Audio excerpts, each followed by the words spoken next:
किशोर तिवारी, किशोर जी आपकी बारी है, बोलिए जरा, और जरा बताइए आज तीसरे चरण में आपकी क्या रिपोर्ट है, बारामती से क्या रिपोर्ट है, बाकी जगह से क्या हो रहा है, किसको वोट पड़ रहा है?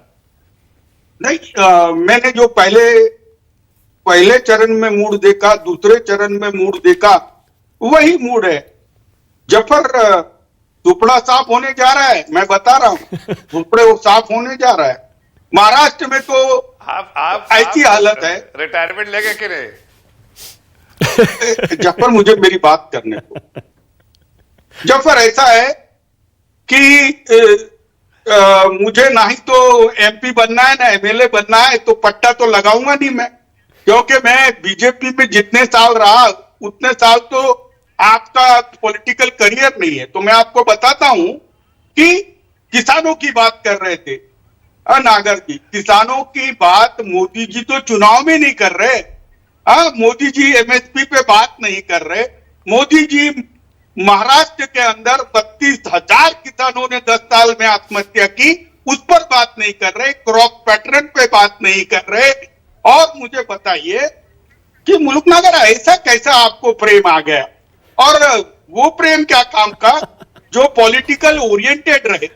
दूसरी बात आपने बोली, देखिए मानक आज जो दीपांकर दत्ता और खन्ना, जस्टिस खन्ना के डिविजनल बेंच में जो हियरिंग हुई, तो जो लाइव हो रही थी आपके चैनल पे भी आप उसको अपडेट दे रहे थे, लाखों लोग देख रहे थे। तो अरविंद केजरीवाल का तो पर्पस सर्व हो गया। अब कोर्ट उनको छोड़ना चाहता है, तो सुप्रीम कोर्ट उन्हें जेल में क्यों रख रहा है? मुझे समझ में नहीं आता कि justice denied if the justice is delayed.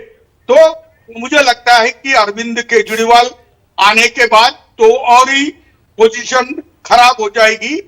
अब आपके पत्रकारों ने लाइव रिपोर्टिंग दिन भर किया। अच्छा, मैं लास्ट टाइम भी तुम्हें कहा था, किशोर जी, मैं लास्ट टाइम भी आपको एक मिनट में बताता हूं।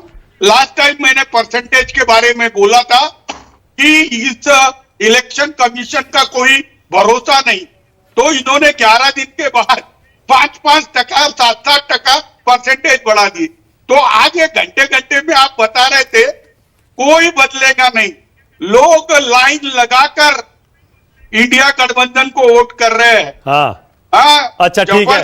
अब मैं सवाल पूछूं, बदल लो, अब मैं सवाल पूछूं, पट्टा बदल लो किशोर जी पट्टा बदल लो। अरे किशोर जी, पट्टा तो कांग्रेस की प्रवक्ता राधिका खेड़ा, कितनी बार आपने उनके साथ बहस की है, बताइए। आपकी तरफ बोलती थी वो, हवा का रुख, ये प्रवक्ता क्यों ऐसा देख रहे हैं? आपको अलग दिख रहा है किशोर जी, और कांग्रेस के प्रवक्ता अलग देख रहे हैं। जफर भाई एक सेकंड रुक जाइए, एक सेकंड जरा, एक सेकंड किशोर जी को जरा। हाँ किशोर जी बोलिए। एक सेकंड जरा जवाब दे किशोर भाई को। देखिए मैं तो सिर्फ इतना कह रहा हूं, देखिए किशोर जी को जब भी मैं किसी चैनल पे भी किशोर जी से मिलता हूं, सीनियर आदमी हैं, कभी हमारे साथी थे, आज ठीक है गुमराह हो गए हैं, लेकिन मैं इतना जरूर कहना चाहता हूं, जो उन्होंने पिछले बार आपके चैनल पे इतनी बड़ी बात कह दी, उसके बाद से बार बार जब भी उसके बाद से तीसरी बार मैं मिल रहा हूं इनको इस चैनल, मतलब अलग अलग चैनल पे, हर बार लगता है कि कुछ दिन के मेहमान है, उसके बाद टीवी पे आएंगे नहीं। अरे आएंगे छोड़ देंगे। नहीं, ये आप गलत कह रहे हैं। आएंगे, मैं बुलाऊंगा उनको, तो आपके चैनल राजनीतिक विश्लेषक के तौर पे बुलाऊंगा, पर किशोर जी को जाने नहीं देंगे हम। कहा कि और आलोक जी को भी घसीट के ले जाएंगे, ऐसा लग रहा है। अच्छा रुकिए, एक सेकंड रुकिए किशोर जी, ये बड़ी बड़ी बातें अब रुकिए तो एक मिनट, जफर भाई एक सेकंड। अब किशोर जी, राधिका खेड़ा आपकी तरफ बोलती थी ना, कांग्रेस की प्रवक्ता, वो भी चलेगी आज ही बीजेपी में। सारे प्रवक्ता जा रहे हैं एक एक करके, इतने सारे चले गए। अगर आप कह रहे हैं इंडिया गठबंधन को जबरदस्त वोट पड़ रहा है, आज भी पड़ रहा है, तो ये प्रवक्ता क्यों जा रहे हैं बीजेपी में? नहीं, देखो महत्वाकांक्षी लोग रहते हैं, वो बदल देते हैं। मुझे राधिका खेड़ा का तो अभी भी समझ में नहीं आया, इतनी प्रतिभा थी, इतना अच्छा उनका एक कांग्रेस पार्टी को वो प्राइम स्लॉट में प्राइम चैनल पर रिप्रेजेंट करती थी, और वो उनको मैं बेस्ट ऑफ विशेष ही दे सकता हूं। लेकिन मैं जफर को फिर से वो बात बोलता हूं कि महाराष्ट्र से एक भी सीट बीजेपी के आ जाए तो राजनीति छोड़ दूंगा या नहीं छोड़ दूंगा। अरे इतना डिग्रेडेशन कर दिया है। एक बात और बताइए किशोर भाई, एक सवाल का और जवाब दे दीजिए। देखिए, आपने खेरा जी की इतनी तारीफ की, राधिका जी की इतनी तारीफ की, अब उनको वो नहीं रहेंगे चैनल पे तो आलोक भाई को चांस मिलता रहेगा, ये बात आप कह रहे हैं। जो आपके कहने के मुताबिक प्राइम टाइम में अब इनको चांस मिलेगा, ऐसा आप कह रहे हैं।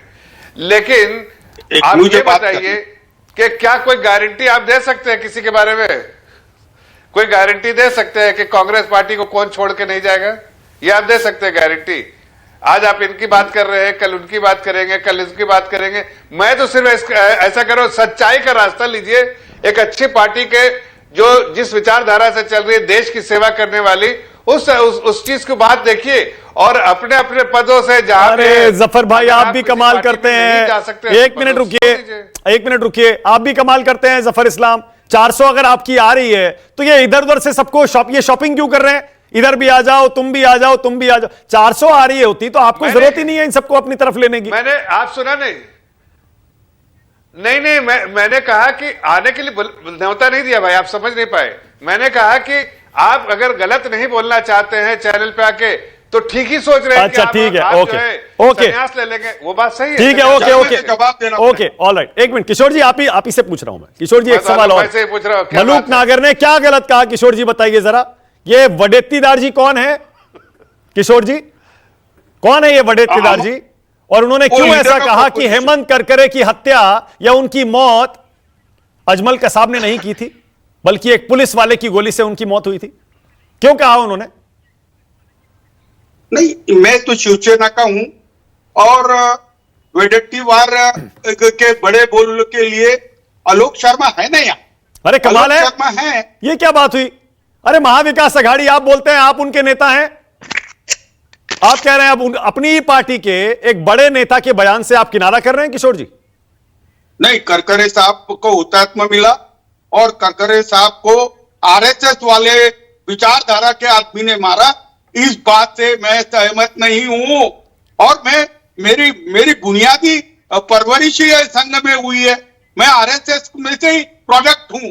लेकिन मैं इस प्रकार की राजनीति जो मोदी शाह लेके बाहर इनके खिलाफ है। नहीं, एक मिनट किशोर जी, ना 1 सेकेंड, ना बिल्कुल सही है और मैं दाद देता हूं आपकी। इसलिए आपने खुलकर कहा कि वो बयान गलत है जिसमें आप ही के गठबंधन के सहयोगी के बड़े नेता ने कहा, छोटे मोटे नेता नहीं है वो वडेट्टीवार जी, जब उन्होंने खुद कहा कि नहीं, हेमंत करकरे की मौत अजमल कसाब की गोली से नहीं, आरएसएस की विचारधारा वाले पुलिस वाले की गोली से हुई।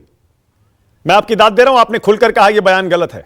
यानी शिवसेना, उद्धव ठाकरे गुट उस बयान से खुद को अलग कर रहा है। दूसरा सवाल जो मलूक नागर ने पूछा उसका भी जवाब दीजिए।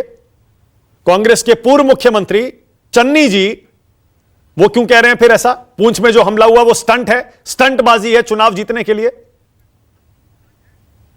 एक बात मैं बताऊं तुमको कि चुनाव के वक्त ऐसे बयानों से जैसे मोदी जी दर रोज करते हैं, इससे बहस का डायवर्जन होता है। जो राहुल गांधी आज बोल रहे हैं कि ये देश किसको बिलोंग करेगा, अडानी को, अंबानी को, या किसान को, मजदूर को, बेरोजगार को, उस अरे पूर्व मुख्यमंत्री है, छोटे मोटे नेता नहीं है ना, दोनों बड़े नेता हैं। इसलिए पूछ रहा हूं किशोर जी आपसे, छोटे मोटे नेता का बयान नहीं पूछता मैं आपसे।